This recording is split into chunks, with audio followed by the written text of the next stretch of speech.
Okey, ni penerangan pasal bearing. Bearing standard dengan bearing C3. Beza dia, kelegaan dia ni, clearance dia ni. Dia longgar sikit tau. Kalau ni standard, dia kurang dia punya longgar. Tapi kalau C3, dia memang longgar. Bila kita kocap macam ni, memang bunyi guli dalam tu berkocak. Macam standard, dia fit. Dia function dia untuk panas tau. Bila panas, enjin panas, dia kembang tau. Komponen-komponen enjin tu kembang buat panas.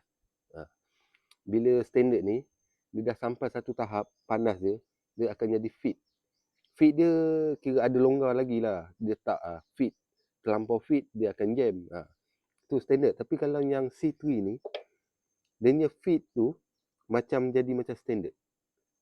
Bila dia panas. Bila yang standard ni, bila panas, dia akan lagi fit daripada standard ni. So dia macam berat sikit lah dia pusing.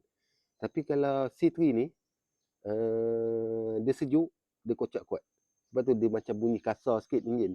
Tapi bila dah sampai satu tahap yang panas lah kira, dia dah kembang, dia jadi macam bearing standard normal.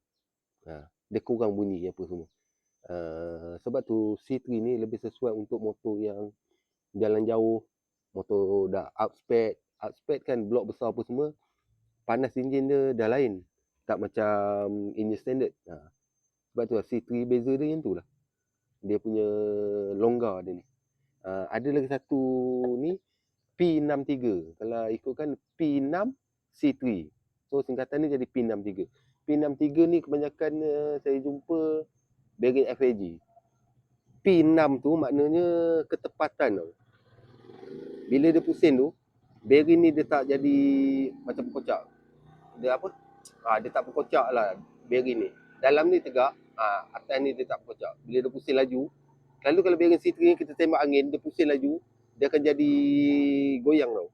Tapi P63 ni, bila dia pusing laju pun dia stay tegak je. Dia tak ada kocak. Ketepatan dia tu, P6 tu makna dia. Kod dia. Sebab tu P63 tu lagi baik daripada C3. Yang saya pernah jumpa ke FAG je lah.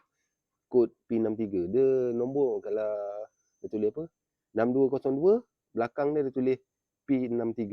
Kalau yang ni 6202 C3. Kod P63 tu ketepatan. Pada kelajuan, dia tak ada kocak kuat. Dia tak ada goyang-goyang macam ni lah bila laju. Okey.